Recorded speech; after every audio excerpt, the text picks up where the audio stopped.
Hello.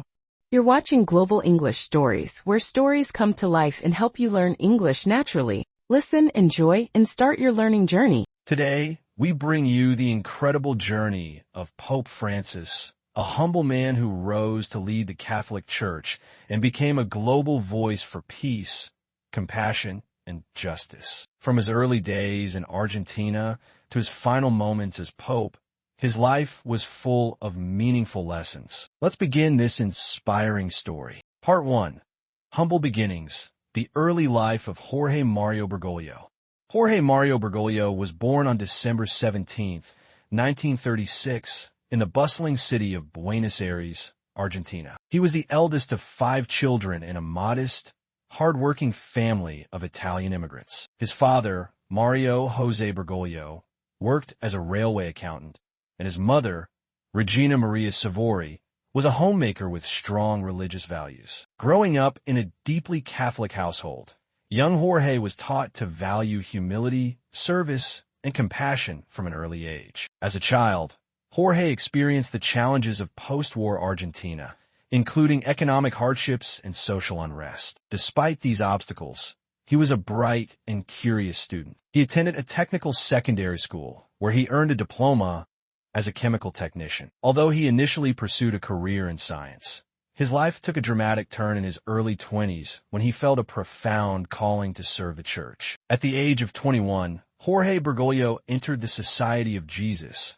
also known as the Jesuits, a Catholic religious order known for its emphasis on education, intellectual rigor, and missionary work. His decision to join the Jesuits surprised some, but for Jorge, it was a path that allowed him to combine his faith, discipline, and desire to serve the people. After years of philosophical and theological training, he was ordained a priest on December 13, 1969. In his early years as a priest, Bergoglio stood out for his deep connection to the people. He preferred simplicity over grandeur and sought out the poor and marginalized in Buenos Aires. He believed that the church should walk alongside the people, not above them. This belief became a defining feature of his ministry. From 1973 to 1979, Bergoglio served as the provincial superior of the Jesuits in Argentina, a time marked by political turmoil and violence under the country's military dictatorship. During this dark period, Bergoglio faced difficult choices. Although his actions during these years have been both praised and criticized,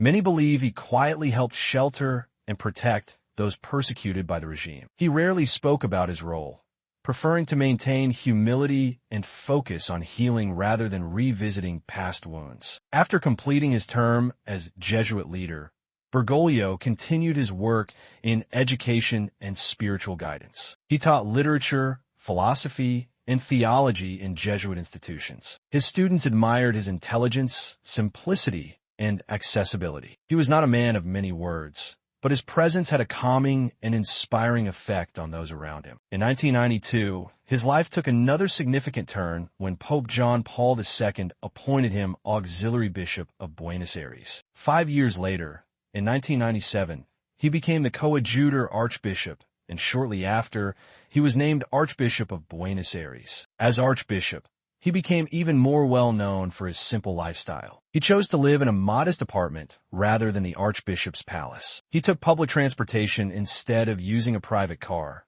cooked his own meals, and often visited the slums of the city to meet with the poor. Jorge Mario Bergoglio's pastoral style won him admiration not only from the public, but also from within the church. He urged priests to be close to the people, to smell like the sheep, meaning they should understand and share in the lives of the people they serve. His sermons focused on mercy, justice, and social responsibility. He was a firm advocate for the protection of the unborn, the dignity of the elderly, and the rights of the poor. In 2001, Pope John Paul II elevated Bergoglio to the rank of cardinal. At the time, many in the global church began to take notice of the quiet yet strong leader from Argentina. Even though he had the status of a cardinal, Bergoglio maintained his simple habits. He continued visiting hospitals, prisons, and shelters. He didn't seek attention or recognition, but was always willing to speak up when it came to defending the voiceless. Over the next decade, Cardinal Bergoglio played a key role in the Latin American church. He participated in major gatherings, helped draft important church documents, and serve as a bridge between traditional teachings and the modern challenges facing Catholics. Despite his influence, he remained humble. He declined prestigious positions in the Vatican and avoided the spotlight. As the years passed, Jorge Bergoglio began to experience health issues, including the removal of part of one lung due to an infection in his youth. However, this never slowed him down. His faith and determination drove him forward. He believed in a church that acted like a field hospital, one that heals wounds and lifts up the fallen. By the time Pope Benedict XVI resigned in 2013, Cardinal Bergoglio was already considered a possible candidate to lead the global church. Known for his pastoral heart, deep spirituality, and commitment to the poor, many saw in him the qualities of a transformative leader. Yet, nothing in his early life would have suggested that Jorge Mario Bergoglio would one day become the spiritual leader of over 1 billion Catholics. From the son of a railway worker in Buenos Aires to a respected cardinal walking the streets of Argentina's poorest neighborhoods, his journey was one of quiet strength, humility, and deep faith. Part 2. From Cardinal to Pope, a new chapter begins. In March 2013, the world watched with curiosity and anticipation as the Catholic Church entered a historic moment. Pope Benedict XVI had made the rare decision to resign, the first pope to do so in nearly 600 years. Cardinals from around the globe gathered in Vatican City to elect a new pope, someone who could guide the Church through modern challenges, from internal reforms to social issues that affected billions. Among the 115 cardinal electors was Jorge Mario Bergoglio, the Archbishop of Buenos Aires. Though respected, he was not initially seen as the leading contender. Yet, during the conclave, his name gained quiet momentum. His humility, wisdom, and clear commitment to the poor resonated with many cardinals. After just 5 ballots, white smoke rose from the chimney of the Sistine Chapel, a sign that a new pope had been chosen. When Jorge Bergoglio stepped onto the balcony of St. Peter's Basilica, the crowd waited eagerly. He introduced himself with simple, heartfelt words.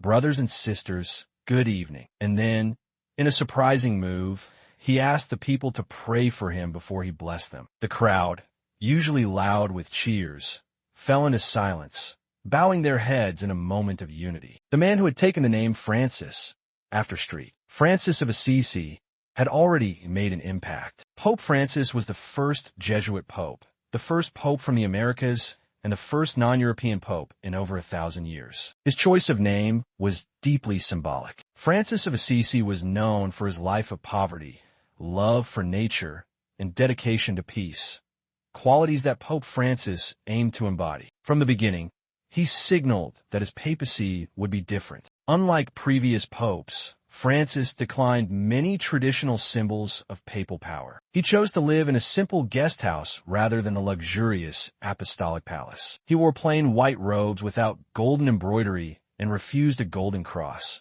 choosing instead a simple iron one. He often carried his own bag and insisted on traveling in modest cars. His early acts as pope reflected his desire to bring the church closer to the people. One of his first official visits was to a juvenile prison, where he washed the feet of young inmates, including girls and Muslims, during the Holy Thursday ritual. This gesture, breaking tradition, shocked some but inspired many. It sent a powerful message. The church must serve, not rule. Pope Francis quickly became known for his direct communication style. He used Twitter to reach millions and gave interviews where he spoke openly about issues the church had long avoided. He addressed inequality, environmental destruction, immigration, and corruption, always linking these issues to Christian values like compassion and justice. One of his earliest writings as Pope, Evangelii Gaudium, the joy of the gospel, called for a new mission-focused church that brings joy and healing. He criticized consumerism and what he called a throwaway culture, urging Christians to care for those left behind by economic progress. He challenged priests and bishops to go out into their communities and truly listen to the people. Internally, Pope Francis began working on reforms in the Vatican. He tackled financial transparency, restructured Vatican offices, and formed councils to ensure better governance. He emphasized the importance of listening to lay people, especially women and youth, and encouraged open discussions within the church, even on difficult topics like divorce, same-sex relationships, and priestly celibacy. His commitment to interfaith dialogue was also a major feature of his papacy. He visited synagogues, mosques, and temples, building bridges with Jewish, Muslim, Buddhist, Hindu, and Orthodox leaders. He emphasized shared human values and urged people of all faiths to work together for peace and the common good. In 2015, Pope Francis published one of his most influential documents, Laudato Si, a bold encyclical on climate change and environmental responsibility. He described the planet as our common home and called on all people, not just Catholics, to care for the earth and its creatures. He linked environmental destruction to global inequality, stating that the poor suffer the most from pollution, floods, and food shortages. His global travels reflected his values. He visited countries experiencing war, poverty, and division, including South Sudan, Myanmar, Iraq, and the Central African Republic. In each place, he met with refugees, prayed with victims of violence, and urged leaders to seek peace and reconciliation. He often chose to travel to places that were forgotten by the world's media. Despite his wide popularity, Pope Francis faced criticism, both from within the church and outside. Some conservatives argued he was moving too fast or too far from tradition, while some progressives felt he was not going far enough in reforming church teachings. Still, he remained focused on unity, dialogue, and humility. His health, already delicate due to a lung infection in his youth, became a topic of concern as he aged. In later years, he used a wheelchair and limited his travel, but he remained mentally sharp and spiritually committed. Even as physical challenges increased, he continued to preach about love, mercy, and human dignity. Throughout this period, Pope Francis repeatedly emphasized the idea of synodality, a church that listens together, walks together, and makes decisions together. He encouraged Catholics worldwide to share their voices, believing that leadership should involve conversation, not just commands. This vision of shared responsibility became a hallmark of his leadership. Pope Francis's approach to being pope was never about titles or tradition. It was about service, listening, and putting people, especially the most vulnerable, at the center of the church's mission. Part 3. A Voice for the Voiceless. Global Travels and Humble Messages. As Pope Francis settled into his role as the spiritual leader of over 1 billion Catholics, he began traveling across the globe to spread his message of peace, compassion, and justice. His papacy was not centered in the marble halls of the Vatican, but extended to the edges of the world, where suffering was often ignored. His travels became symbols of unity, and each journey held deeper meaning, reflecting his desire to reach those on the margins. One of his earliest and most memorable visits was to the island of Lampedusa, near Italy. This small island had become a tragic landing point for migrants and refugees trying to reach Europe, many of whom died during dangerous sea crossings. Pope Francis celebrated Mass there, threw a floral wreath into the sea in honor of the dead, and gave a passionate homily that criticized the global culture of indifference. He asked the world, "Has anyone wept for these lives?" This moment set the tone for many future visits. He journeyed to places where the wounds of war, poverty, and discrimination were still raw. In the Central African Republic, still healing from violent conflict, he opened a holy door in the capital's cathedral, an act usually reserved for Rome, symbolizing peace and reconciliation. He wore a bulletproof vest under his vestments, but insisted on traveling in an open vehicle so he could meet the people. Francis also visited Myanmar and Bangladesh, 2 countries involved in the Rohingya refugee crisis. Although he faced diplomatic constraints in naming the persecution directly, he later met with Rohingya refugees in Bangladesh, held their hands, and said, "The presence of God today is also called Rohingya." These words, while simple, were powerful enough to bring many to tears. For Pope Francis, compassion was not just a concept, it was a call to action. In Colombia, he encouraged peace after decades of civil war. In Iraq, he made a historic visit in 2021, becoming the first pope to do so. He prayed with Muslim and Christian leaders in Ur, the ancient birthplace of Abraham. He visited Mosul, once controlled by ISIS, and offered words of healing in a church destroyed by war. Fraternity is more durable than fratricide, he said, reminding the world that even in pain, unity was possible. At home in the Vatican, Pope Francis also made efforts to make the church more inclusive. He opened new paths for women to hold leadership roles within the Vatican, though he stopped short of allowing women to become priests. Still, his openness to listening to women's voices marked a shift in church culture. He also led synods, large church gatherings that encouraged debate and transparency. One of the most publicized synods focused on the Amazon region. Bishops, indigenous leaders, and environmental activists gathered to discuss the future of the rainforest and the rights of its native peoples. The discussions were bold and sometimes controversial, touching on married priests, women's roles, and ecological sins. In these debates, Pope Francis did not present himself as the only authority. Instead, he listened. He once described leadership as being like a shepherd, sometimes walking in front, sometimes behind, and sometimes among the people. This model of humble leadership was central to his identity. Another notable contribution from Pope Francis was his encyclical Fratelli Tutti, All Brothers, published in 2020. Inspired by his friendship with Grand Imam Ahmed El-Tayeb of Egypt, the letter called for universal fraternity, a vision of the world where people of different backgrounds, religions, and nations work together with respect and kindness. He strongly condemned racism, nationalism, war, and economic exploitation. Pope Francis also made a historic effort to change the Catholic Church's stance on the death penalty. He declared it inadmissible in all cases, adding it to the official teachings of the Church. This marked a major moral and legal shift, and he encouraged countries around the world to end capital punishment. Even when he faced backlash, Francis kept going. He said, "If something is wrong, I say it. This is not politics. This is simply the gospel." His firm tone was especially clear during speeches about climate change and inequality. He often told the world's wealthiest nations and leaders that they had a responsibility to act. He called global warming a moral crisis and warned that failure to care for the planet was a sin. His message was especially powerful during the COVID-19 pandemic. At a time when the world was in fear and isolation, Pope Francis delivered a solitary blessing in an empty street. Peter's Square under the rain. Millions watched from their homes. His message was one of hope. "We are all in the same boat," he said. "We are fragile, disoriented, and scared, but we are also important and necessary."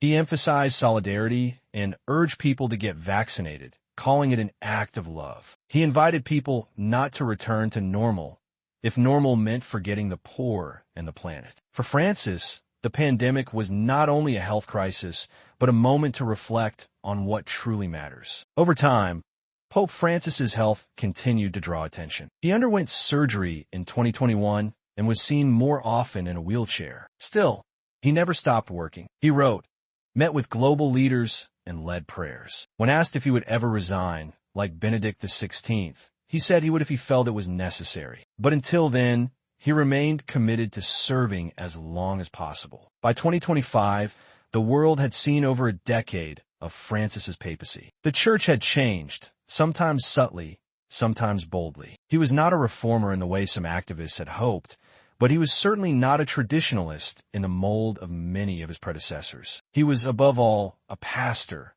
someone who guided with gentleness, challenged with love, and always put the human person first. Part 4. A shepherd amidst storms, controversies, courage, and quiet reform.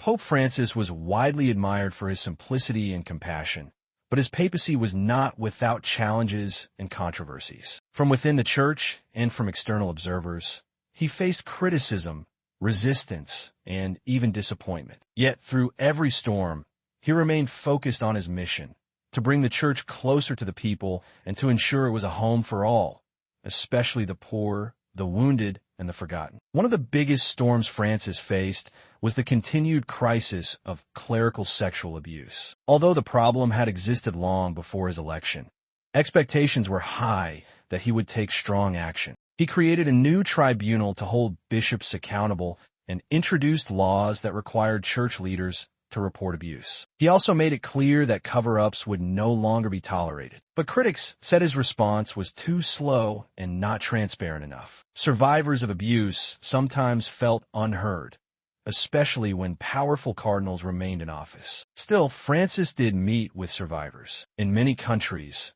he apologized publicly and admitted the church's failure. In Chile, after initially defending a bishop accused of covering up abuse, he reversed his position after meeting victims. He said, "I was part of the problem. I asked forgiveness." This moment of humility touched many, though others still demanded stronger structural reforms. Within the Vatican, he also worked to clean up financial mismanagement and corruption. He restructured Vatican finances, introduced new rules for transparency, and empowered lay experts to help oversee church assets. A major trial in 2021, involving a cardinal accused of embezzlement, showed his willingness to hold even high-ranking officials accountable. These efforts revealed his commitment to integrity, though some insiders pushed back against what they called an attack on tradition. Francis also brought attention to global inequality. In speeches at the United Nations, European Parliament, and African Union, he condemned the growing gap between the rich and poor. He warned against an economy that kills, criticized the arms trade, and urged nations to open their doors to migrants. His speeches echoed the voice of a prophet, both admired and resisted. Some political leaders praised him. Others accused him of interfering in politics. Despite criticism, he remained grounded in his values. He continued to speak out on the environment, especially after the publication of his powerful encyclical Laudato Si in 2015. In it, he called the earth our common home and asked people of all faiths to unite in care for creation. He emphasized the link between environmental damage and poverty, stating that the poor suffer most from pollution, climate change, and exploitation of resources. Francis's environmental message reached beyond Catholics. Scientists, activists, and world leaders praised his moral leadership. His words influenced debates at climate summits, including COP meetings and the Paris Agreement discussions. He challenged nations to go beyond promises and act with urgency. Yet even as he took bold stands, he remained a deeply spiritual man. His daily homilies, delivered in a small chapel at the Vatican guest house where he chose to live, were simple, direct, and full of heart. He focused on God's mercy, the dangers of pride, and the need for personal conversion. He once said that Christians should not act like princes, but like humble servants. His own life reflected that. He wore plain shoes, carried his own briefcase, and avoided the lavish papal apartments. He also loved to make phone calls, personally calling people who had written to him. Some letters came from prisoners, others from grieving families or lonely elderly people. Many were shocked to hear the Pope on the line, offering prayers, or just listening. These small gestures, though unseen by the public, revealed the personal side of a pope deeply connected to the people. As years passed, Pope Francis began to face more physical challenges. He used a wheelchair more often and had difficulty standing for long periods. Yet he refused to slow down. His schedule remained full, meeting with leaders, attending synods, and writing letters. He often joked about his health,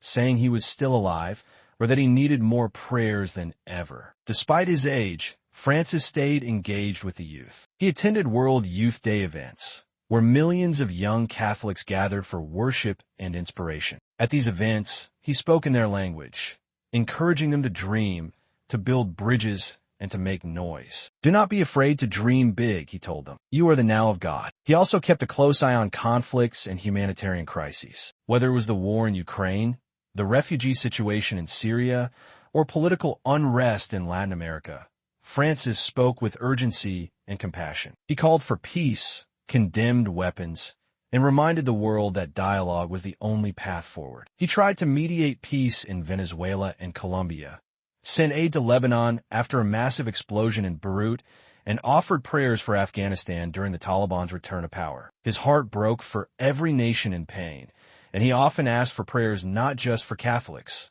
but for all men and women of goodwill. Even as internal church divisions deepened, with some bishops criticizing his leadership and others warning of schism, Francis remained calm. He invited dialogue, not confrontation. He believed in the synodal model of the church, one that walked together, even with disagreement. Pope Francis did not try to please everyone. He knew his choices were sometimes unpopular, but he believed the church must reflect the love and mercy of Christ in every age. He once said, "The church is not a fortress, it is a field hospital." For him, the mission was not perfection, it was healing. Part 5. Final Years of Faith, Legacy, Farewell, and the Last Pilgrimage.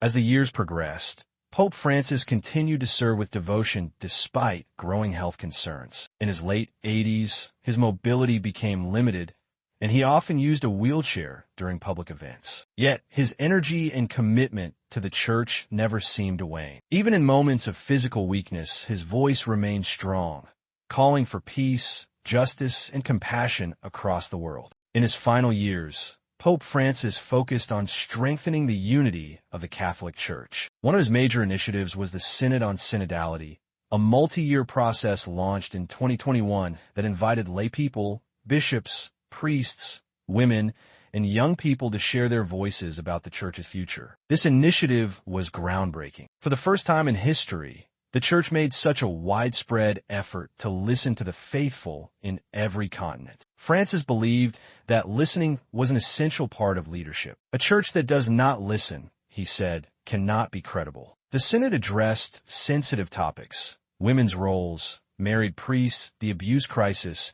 and how to welcome those who feel marginalized. His vision was not to change doctrine hastily, but to create a space where dialogue and discernment could happen. He also continued his push for interfaith dialogue. He made visits to countries with significant Muslim populations, like Iraq, Morocco, and the United Arab Emirates. In 2019, he signed a historic document in Abu Dhabi with the Grand Imam of Al-Azhar, calling for peace, mutual respect, and the rejection of extremism. It was a moment of unity that echoed across the world. Francis also kept a close relationship with the Jewish and Orthodox communities. He welcomed their leaders to the Vatican, joined in prayer services, and emphasized shared values. His dream was a world where religious differences were not reasons for division, but bridges for cooperation. He also became a leading moral voice on the climate crisis. His encyclical Laudato Si continued to influence global environmental conversations. In 2023,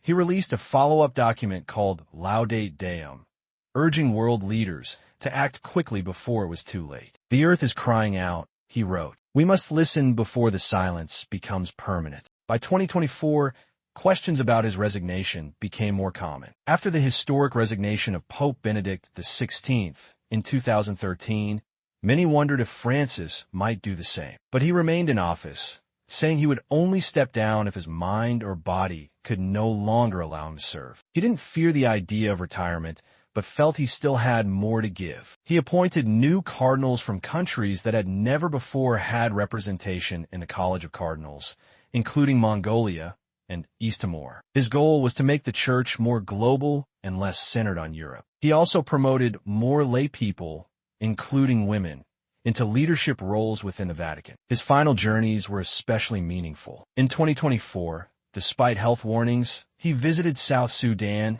and the Democratic Republic of Congo, where he spoke passionately about peace and reconciliation. In South Sudan, he knelt to kiss the feet of political leaders, begging them to stop the violence. "Enough bloodshed," he said. "You are brothers, not enemies." People around the world watched as this elderly man, in fragile health, continued to travel to some of the most troubled places on earth. He wanted to be close to those who suffered. These trips reminded everyone that he was still a pastor at heart. Then, in early 2025, the Vatican announced that Pope Francis had been hospitalized with a severe respiratory condition. Although the initial statement said he was stable, concern quickly grew around the world. Messages of prayer poured in, from presidents, religious leaders, and ordinary people. On April 6, 2025, after nearly 12 years as Pope, Jorge Mario Bergoglio, Pope Francis, passed away peacefully in Rome. He was 88 years old. The news shook the world. Tributes poured in from all corners of the globe. Leaders called him a man of peace, a reformer, a voice for the voiceless. Catholics, Muslims, Jews, atheists, people of all backgrounds remembered him for his humility, courage, and compassion. Thousands gathered in street Peter's Square. His simple wooden coffin lay before the basilica, just as he had requested. The funeral was attended by global dignitaries, cardinals, priests, nuns, and pilgrims. Pope Francis had asked for a modest ceremony. There were no gold investments or grand declarations, just prayers, scripture, and tears. During a homily, one of his closest friends said, "He showed us how to love without limits, how to serve with joy, and how to live the gospel with courage." People wept. Others smiled, remembering his jokes, his warmth, and his deep trust in God. The Vatican released a final message he had written weeks before his death. In it, Francis thanked the people for their prayers and asked the Church to stay close to those on the margins. "Never lose hope," he wrote. "Love is stronger than hate. Mercy is stronger than judgment." The legacy of Pope Francis was now in the hands of the people he had served. From the favelas of Brazil to refugee camps in the Middle East, from city streets to rural villages, his voice would echo for generations. Part 6. The Legacy of a Pope, continuing the mission of mercy, justice, and peace. Pope Francis's passing on April 6, 2025, marked the end of an era in the Catholic Church. For more than a decade, he had led the Church with a sense of humility, compassion, and commitment to social justice. As the world mourned the loss of this remarkable man, his legacy began to take shape, not just in the Vatican, but across the globe. The legacy of Pope Francis was not just about the changes he made to the structure of the Church, but about the way he invited the world to live out the teachings of Christ in the modern world. He consistently called for greater compassion for the poor, the marginalized, and the oppressed. His passion for peace, social justice, and environmental sustainability shaped his papacy and continues to inspire people from all walks of life. One of the cornerstones of Francis's papacy was his commitment to the poor. He believed that the Church's true mission was not to protect its own privileges, but to serve those who had been forgotten by society. Throughout his papacy, Francis consistently spoke out against the growing economic inequality in the world. He condemned systems that exploited the poor and called for greater economic justice. His powerful message, "The Economy of Exclusion," resonated with those struggling to make ends meet. Pope Francis also sought to bring the Church closer to those on the margins of society. He visited some of the world's poorest countries, meeting with refugees, migrants, and the homeless. His visit to Lesbos, Greece, in 2016, where he personally welcomed refugees to the Vatican, was a defining moment in his papacy. He never stopped reminding the world that the Church should be a place of refuge for all, especially the suffering and marginalized. While his efforts to serve the poor were well known, Francis was also dedicated to creating a Church that was more inclusive of all people. He made significant efforts to improve the Church's relationship with other faiths, including Muslims, Jews, and Orthodox Christians. His interfaith efforts were exemplified in the historic document he signed with the Grand Imam of Al-Azhar in 2019, calling for peace and mutual respect. His approach was not just about dialogue, but about building lasting, trusting relationships between different religious communities. His message of mercy and forgiveness was central to his papacy. Francis emphasized that the Church should not be a place of judgment, but a place where people could experience God's loving mercy. He called on Catholics to welcome everyone with open arms, particularly those who felt excluded due to their past mistakes or circumstances. In addition to his focus on social justice, Pope Francis's commitment to the environment became a hallmark of his papacy. His 2015 encyclical Laudato Si was groundbreaking, calling for urgent action on climate change and environmental degradation. He argued that the environmental crisis was not just an issue for scientists or politicians, but for all of humanity, particularly the poor. In his final years, he continued to advocate for stronger environmental protections, urging governments and businesses to prioritize the health of the planet over short-term profits. Perhaps one of the most enduring aspects of Pope Francis's legacy was his ability to connect with people of all backgrounds. He was a pope who genuinely cared about the lives of ordinary people. His simplicity, humility, and deep spirituality made him beloved by many, regardless of their religious affiliation. He was not an aloof figure, living in the grandeur of the Vatican. He was someone who reached out, who listened, and who truly wanted to make the world a better place. His legacy was also marked by his reform of the Vatican and the Catholic Church. He worked tirelessly to address the long-standing issues of corruption and financial mismanagement within the Church. His efforts to clean up the Vatican's finances were bold and groundbreaking.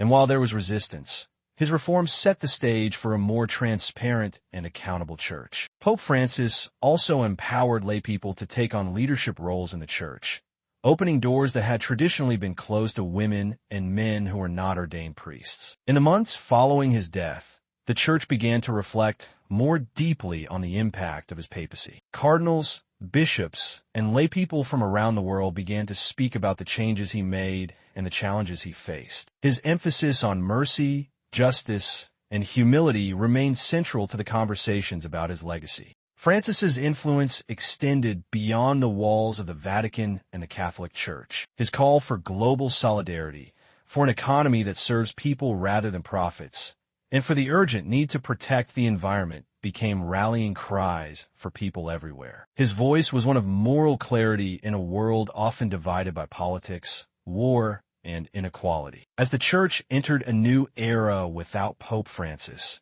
it was clear that his legacy would continue to shape its direction. The synodal process he initiated, the emphasis on inclusivity, and the focus on social justice and peace remained guiding principles for the future. His legacy was one of openness, compassion, and the relentless pursuit of justice for all people. Pope Francis's final message to the Church and the world was simple yet profound: love, mercy, and service to others. His papacy was a reminder that the true purpose of faith is not to build institutions of power, but to build a more just, compassionate, and peaceful world for all. If you enjoyed the story, don't forget to like, share, and subscribe. Keep learning, keep growing, and one story at a time.